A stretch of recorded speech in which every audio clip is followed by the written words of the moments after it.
Welcome back. It is really windy out. Really hoping the power doesn't go out while I'm doing this. That could make it awkward. I'm not even wearing the Vegas glow in the dark jersey, so you wouldn't be able to see me. But it is time for this week's power rankings, no matter what Mother Nature is trying to tell me right now. So we'll start things off at number 32. Nice and easy. It's Anaheim. Anaheim got their first regulation win this week. That's great, but there's still the fact that they lost against Ottawa by a 5-0 drubbing that kept them in last place. And part of the reason being that dropping 4 spots to 31st is Ottawa. For the Sens, they really need to turn things around, and the trip out west hasn't been great for them, but they went out and they emphatically said, we are better than Anaheim. So I respected that, and I put them ahead of Anaheim. And that's it. We'll see if Ottawa can get anything going, but for right now, yeah, those are the two that are at the bottom. At number 30, same spot as last week, Buffalo. So for Buffalo, they did win a couple and they lost against New Jersey. I do expect their situation to get better. I do expect them to move their way up the board. Not yet. I want to see consistent results. I want to see some more really strong play from them. And their loss against New Jersey has me wondering how they're going to do from here. We'll find out soon enough, right? It is a busy December for everybody. Not as busy as November. This schedule was ridiculous. I know, for instance, Dallas playing 10 games in 18 days, and they're not the only one. There are some teams playing ridiculous schedules, so we'll see how things go in December for teams like Buffalo. Number 29, moving up 2 spots from last week, the Coyotes. The Coyotes, it's a 14-game road trip, and honestly, they're playing pretty well. They're playing as well as a team can when they're away from home that long. I've been impressed with the work ethic. I've been impressed with the coaching, and just in general, I think the Coyotes are doing as well as one could with a road trip that's going on so long. And I think they're, halfway through it? It's going to go on for a while longer, but in the end, they'll have the road games out. I think there's 20, their first 24 are on the road, and then they're going to have a whole bunch at Mullet Arena. And so if they can keep a half-decent record, just keep racking up some points. I liked how they fought back against Detroit, and they got a point out of that game. There's chance. There is absolutely a chance that Arizona could end up being a spoiler once we get into the part of the schedule where, they're at home. Number 28, same spot they were last week, Columbus. Columbus kind of spinning their tires. Good efforts here and there. Goudreau seems to be coming out of his funk. Corpusalo's been good in net, but they're not making up any ground in the East, and they're still losing often enough that they find themselves in 28th on the board. Number 27, dropping 2 spots from last week, Chicago. So now Chicago is pretty firmly entrenched in this bottom row. They've lost a bunch of games now, and this was what was expected. It doesn't make it easier to see it start to happen, of course, if you're a fan of the Hawks, and if you thought, hey, maybe. And of course, for Luke Richardson, that has to be frustrating because he doesn't want to lose. He didn't get the head coaching job because he wants to lose games. He wants to win games. He wants to make life as difficult for Kyle Davidson as possible, that when he's looking to sell everybody, he wanted to make sure that the Hawks had a good enough record that guys weren't going to get sold. But here we are. Number 25, or 26, I should say, same spot as last week, San Jose. I kind of feel like San Jose's in the right spot right now. There are, I think, 9 teams that stayed in the same spot this week as last week. And as I said early on in the season, when there are all these crazy moves going on, that's just until things settle out, and it feels like things are settling out a bit. Now, San Jose has a game tomorrow against Vancouver. We'll see how that goes. Vancouver's won a couple of big road games in Colorado and Vegas, so it feels like a trap for Vancouver, and yet Vancouver doesn't have a record, as I said in the preview, that it could qualify as a trap. Yeah, I recorded the preview before this video because easy. Just get that done, get it aside, and it posts in the morning. So yeah, still 26 for them. 25th, dropping 3 spots from last week, Philadelphia. So if this was about the toughest player in the league, it might be Nick Delorier. He definitely lost it tonight, but they lost that game, and Philly's fallen way off the radar now. This was what was expected, but they had a solid start to the season. Carter Hart had a fantastic beginning to the season, and now reality's starting to set in. When your goaltenders are getting shelled that much, and with the high-quality shots that Philly's giving up, eventually that dam bursts, and here we are. So, yeah, Philadelphia's in the bottom row. So who's moved up out of the bottom row? At number 24 this week, moving out of the bottom row, Vancouver. So I went with this logo because I have a lot of Vancouver pucks. I have every Vancouver puck imaginable. But for Vancouver, they've won 4 out of 5. I'm as confused as anybody else. They've beaten Colorado and Vegas. I'm as confused as anybody else. But I will say this, all kidding aside, the offense is clicking really well. They have the offense, which we knew before the season started they would. And then it's a matter of keeping the puck out of their net. Now, we had expected Demko to be, almost Vezina level. I wasn't picking him for Vezina, but I figured he'd be top 5 in the league, and he just hasn't been. So Spencer Martin stepped up. Spencer Martin's been good. And so here we are. Vancouver's won 4 out of 5, and you can call it a goalie controversy if you want. I just call it a team trying to win games right now. And so if Martin gives them the chance, he will get the lion's share of games. That being said, I do expect Demko to start tomorrow. Number 23. Moving up 1 spot from last week because Philadelphia drops is Washington. The Washington Capitals, they lost tonight against the New Jersey Devils. They're close to 500 though. They're almost at that level. We'll see. TJ Oshie coming back seems to have helped them quite a bit. We'll see if other returnees start getting them over the hump. If guys like Orlov coming back gets them over the hump as well. But either way, for Washington, they're up against it if they're going to make the playoffs. Teams really on the board so far, these are teams that at this point look like they'll have a real tough time making the playoffs. So we'll see. Number 22, moving up 1 spot from last week as well, Nashville. They had 2 games postponed, might have helped them, right? So they were supposed to play today. They were supposed to play yesterday due to a broken water main. They weren't able to play. It was between 3 inches and 3 feet of water apparently in the building, so you can't play in that. They play on ice. They don't play in that kind of a swamp. So, yeah, for Nashville, hopefully they get that cleared up as soon as possible. They get those games rescheduled. But, yeah, they move up a spot. Probably in part because they didn't play those games. They didn't get a chance to lose to Colorado yesterday, so they actually move up. Number 21, same spot as last week as Montreal. And this is where it's kind of funny to me. Like, teams do move on this board every day. So Montreal's moved up and moved down, and they've ended up in the same spot that they started. So there's also nights, too, where I look at the results, I look at the board, and I go, yeah, that's accurate. And I leave it as it is. We are at that point in the year now where I start to say, you know what, this is pretty accurate. I don't need to move teams up or down. And in Montreal's case, that's kind of where we're at, but they're staying in the hunt, right? They're still ahead of 11 other teams. They're definitely staying in the playoff hunt. Number 20, also in the same spot they were last week, Minnesota. So it was an alarming start for Marc-Andre Fleury last night, and I've seen a lot of people talking about Fleury. I do think he's underperforming right now, but I will say this. Fleury is not the same goaltender now that he was 5 years ago, and I don't think we can expect him to get back to that level on a consistent basis. Minnesota's going to need to be able to cover for that. So think along the same level of how defensively the Seattle Kraken, I should say, have been playing. Minnesota's going to have to play a similar style. And I know they've been trying, but it's with mixed results so far. So they're going to have to get better at covering up for their goaltenders and gives them a little bit of confidence. One thing we saw with Martin Jones in Seattle gives them a little bit of confidence. So we can see if Minnesota can do the same thing for Marc-Andre Fleury. Number 19, dropping 3 spots from last week, is Calgary. 2-3-1 on their road trip. Not a very successful road trip at all. And so now they get to come home. But the road trip was to get away from their doldrums at home. Hopefully coming home fixes things for them. The Flames had such a fantastic start, and it's just been a nightmare since then. Vladar has kind of outplayed Markstrom over the last couple of weeks too, so we'll see what happens there. Like, I know during the game today they were talking about, is Markstrom going to get fewer starts? Is Vladar going to get more? He probably should, but we'll see what Daryl Sutter does, right? Number 18, moving up 1 spot from last week, St. Louis.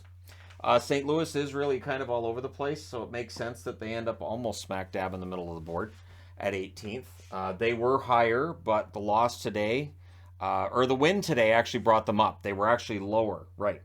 I got confused as that game was confusing. Wait, what's happening now? Oh, yeah, they won. Right, yeah. So anyways, St. Louis does move up 1 spot from where they were last week. I just switched them with Calgary, and that game was done.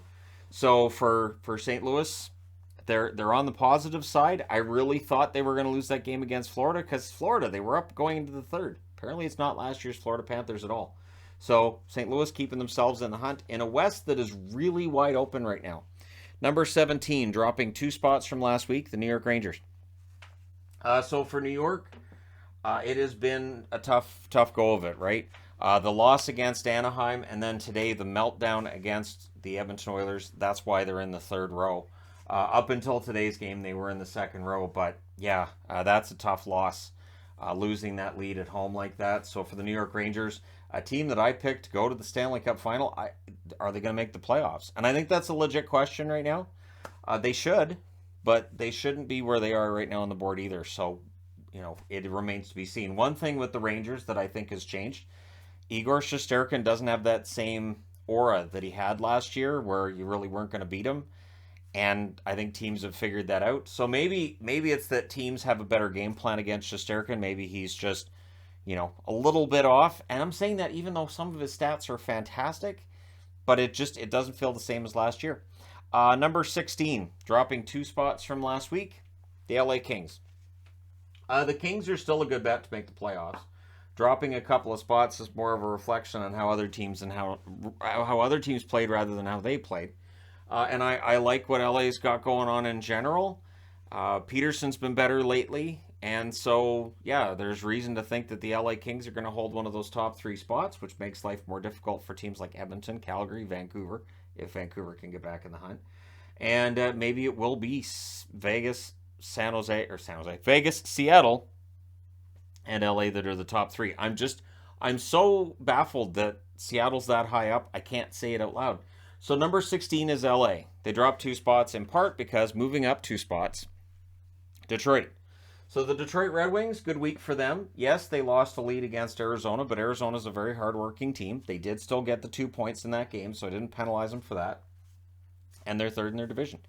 So for the Detroit Red Wings, right now this season looks like it's a success, even if they ended up falling out of the playoffs and missing, but still having a record that's, in 85, 90 point range. That still to me would be a success. We'll see how Detroit does. Number 14, moving up 4 spots as the wind tries to come into this room and destroy everything. Moving up 4 spots from last week, Pittsburgh. Now, they lost today against Toronto, yes, but they had a nice winning streak going. They've been playing very well. I think it was a reflection, too, of how well Toronto was prepared for them. And so, yeah, Pittsburgh actually moves up 4 spots despite the result tonight. So they're back on the positive side of the board, and we'll see how they bounce back from that loss tonight against the Toronto Maple Leafs. This is the highest they've been on the board in a while. Let's see. So they've been up and down the board. It's the highest they've been since. I thought they were higher up on that one. Nope. Nope. They were on that one. Nope. How far back are we going? October 22nd is the last time they were this high, so it's been over a month since they were that high on the board. So there you go. Number 13, same spot as last week, the Edmonton Oilers. So they're in the same spot they were last week, meaning this is a spot where they're kind of comfy. Now, in the event that the Rangers held that lead, you might have seen the Rangers and the Edmonton Oilers in each other's spots. But the Oilers hold this spot based on that result, and the Rangers end up taking a fall as a result. So for the Oilers, it kind of helps them salvage something, right, out of this last few games. But they really need to be more consistent. They need better results. At least Jack Campbell's had a couple of decent starts. So that's good news, right? That Campbell looks like his numbers are getting better. I understand like Skinner is still the guy that people want to go with, but you need both goaltenders to be going, and I'm glad to see Edmonton understands that, and they're trying to make that happen. Number 12, dropping 1 spot from last week, Florida. If they could play as well, or if they could play up to those reverse retro jerseys, I tell you, Florida is, I still think, going to be in the playoffs. But notice I'm saying I still think they're going to be in the playoffs. Meltdowns like the one today against St. Louis, you can't have that at home. You can't be going into the third period up by 3 and lose the game. While we're seeing comebacks happen a lot, shouldn't be happening to Florida at home, not in that situation. And they only had 4 shots in the third. So yeah, Florida ends up dropping 1 spot from where they were last week. Number 11, dropping 6 spots from last week. This is the biggest drop too, and that's Carolina. Now, Carolina does get the win today. Fine. But they're having problems with leads. They're having problems with their confidence. You can tell they're fighting the puck a bit, or a lot, depending on the game. The loss against Boston was alarming because they had that one sewn up after the first, and then it just didn't work. So for Carolina, they're not closing out games very well. They did win the game today. We'll see if that gets them going. But they had lost 5 in a row going into the one today. I know 4 of them are in extra time, but still, that's 5 losses in a row. I felt like they needed to be adjusted to reflect how their record's been lately. Number 10, dropping 2 spots from last week, Dallas. Dallas has been frustrating the last couple of games. Now, coming back to win over Chicago, fine. Coming back to get a point against Winnipeg, okay. They couldn't do that against Colorado, and that's the problem. You rely on the comebacks, it's not going to work against a team like Colorado. So I do have some concerns about Dallas closing out games. I don't have any concern about them scoring goals, which is weird, but I'm starting to have problems envisioning them keeping the puck out of their net when I'd really like them to, which feels like that's the rule. Like I've said that about Dallas before. They either have offense or they have defense. They don't ever seem to have both at the same time. The same problem that the Toronto Blue Jays have had for years. But at any rate, I know, baseball reference. Who knew? But yeah, Dallas. This is concerning to me. So they dropped down to 10th on the power rankings this week. Number 9, moving up 3 spots. There's no way Seattle's ever been in the top 9. I'll use this one. This one is a little clearer than this, but I do like that one. That one too. Number 9. They're almost in the top row, and this is legit. And I think that win over Vegas really showed how good they can be. Now, Vegas is in a bit of a slump themselves. You'll notice I didn't drop them out of the top row or anything. They've dropped, though. But for Seattle, this team is legit. And I think as the year goes along, more and more people are going to get one over and realize, wow, so Seattle's actually for real. The funny thing is that them beating Vegas kind of reminds me of Vegas in year one. Many people, myself included, didn't take what Vegas was doing seriously until about late November, early December, and we realized Vegas wasn't going away. I'm getting that same impression with Seattle. They're just playing so well defensively. Number 8, dropping 1 spot from last week, Winnipeg. For the Winnipeg Jets, they did get that victory over Dallas. They're very good in overtime, but holding leads, right? So there's a Carolina game, they blow the 3-goal lead, they get the win, but how they get it, right? So Winnipeg stays in the top row. I do have them ahead of Dallas, in part because Dallas had no business tying that game. That goal, I still think should not have counted, and I understand the rules and all this, but that's not necessarily how they call the game. So for Winnipeg, they're still in the top row, but they're kind of unnoticed because Seattle's right there and Carolina could bounce back. So, they've got to keep it going. Number 7, moving up 2 spots from last week, Toronto. Now, the argument's going to be, I know, the argument usually is THG has Toronto too low on the board because he hates Toronto. Not true. I've had Toronto number 1 on the board in previous years as well. And if Toronto keeps playing the way that they are right now, they're going to keep moving up. The most impressive thing to me with Toronto right now is that the defense has really bought into playing as a unit. So when I hear about, well, this team's defense isn't good enough, all I think is, well, then what about Toronto's? Because they all buy in. And if you have 6 guys who all buy into playing a system and you really suppress those shots against, as Toronto did tonight, especially in the first against Pittsburgh, you're going to win yourself some games. So the defense is underrated. Plus, they're winning games without the goals from Matthews. So every time I see somebody going, Matthews sucks. Look, he's only got 10 goals. Yeah, they've got 13 wins right now while he only has 10 goals. So once Matthews heats up, it should stand to reason that as long as the defense keeps doing what they're doing, they'll win more often and Toronto will keep moving up the board. So they're top row this week. Number 6, dropping 3 spots from last week, the Vegas Golden Knights. For Vegas, rough week. Losing at home against Seattle was one thing. Losing at home against Vancouver is another. But it's not just the losses, it's how they're losing. And it's weird because I remember last season talking about how that mystique of the fortress seemed to be gone and Vegas's home record wasn't nearly as good as we would have expected. And it started showing up again now. So, we always heard about the Vegas hangover, the Vegas flu. That doesn't seem to be a thing anymore. We're into year 6. And teams seem to be pretty good at going into Vegas and being focused and doing their best. Part of it the first year was that teams weren't really taking Vegas that seriously. But now they do. And they go out there. That was Vancouver. Tonight was Vancouver's best game they've had all season. And it was at the expense of the Golden Knights. So that is a place that has been not very friendly for the Canucks over the years, and tonight they got the win, and of course that's right after Seattle beat them, so Vegas drops a few spots. I don't want to overreact because I don't know if this is a pattern, if they're going to start just diving. We'll see what happens in the coming week.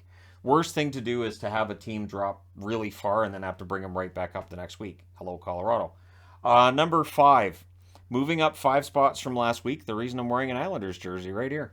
The New York Islanders are playing really smart hockey tonight against Philadelphia. They frustrated them, and they showed they can score. They have the goaltending, and if you want to drop the gloves, they can do that too. Oliver Wahlstrom can hold his own in a fight. I didn't see that coming, but he absolutely can. There's a reason I used that as the thumbnail for the recap tonight. Very impressed with Wahlstrom overall, and just the Islanders' moxie that Philadelphia had him down, and they just came back and just took him out. So for the Islanders, they're on a nice run. They're 15-8 on the season right now. So if they hadn't lost all those in regulation, let's say they'd lost a couple in overtime, we'd be talking even more about them than we are.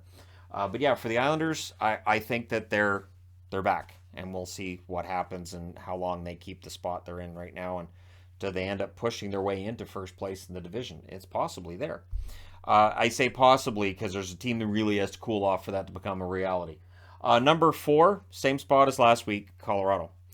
Colorado lost that game at home against Vancouver, and then they win tonight against Dallas, so it keeps them in the same spot. The loss against Vancouver, that for me breaks them down just a little bit, just a touch, but it ends up all balancing out in the end, and so they stay 4th on the board. Colorado is a contender. I do think they're the best team in their division. That's why they're ahead of Winnipeg. That's why they're ahead of Dallas on the board, because I do think they're the best team in the division, and at some point they'll be first in the division. And with the way Vegas is playing right now, they might be first in the West by the time we reach the Christmas break, and we can all act surprised. Number 3, moving up 3 spots from last week, is Tampa. Tampa's back in a big way too. So here we are, the Stanley Cup finalists right here, right next to one another, and Tampa Bay is slightly ahead for me with Colorado. You could flip them if you wanted, but Tampa Bay didn't lose to Vancouver this week, and yet here we are. Vancouver beats 2 teams in the top row. It's weird. But yeah, for Tampa Bay, that game against St. Louis, that was fantastic. They're just playing so well. The depth is showing up. Everybody's playing really well. I don't know what Nick Paul's got going on right now, but he is scoring at a ridiculous rate. And that's after he went to Tampa Bay at the deadline, and his play was kind of, I thought he was okay, but like the offense was gone. I thought, well, I guess he's not going to score, and here we are. And Hagel's been good too. So guys that struggled after getting to Tampa Bay last year have really vindicated themselves thus far this season. Number 2, same spot as last week. It's New Jersey. So the New Jersey Devils, they do lose a game. They do, the 13-game winning streak is over, but they've started a new one. So New Jersey looks like they're pretty entrenched. So I would say that if we're doing this in tiers, right, I would say the top 2 are on their own tier right now. 3 through 5 might be that next tier. And then I would say 6 through 10, 6 through 10 would be that third.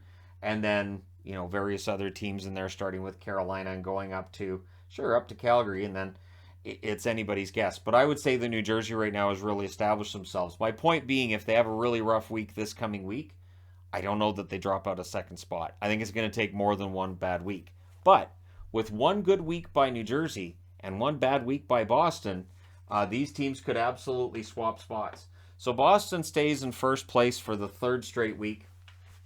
And I don't worry too much about people getting mad at me about it, because they have a ridiculous record.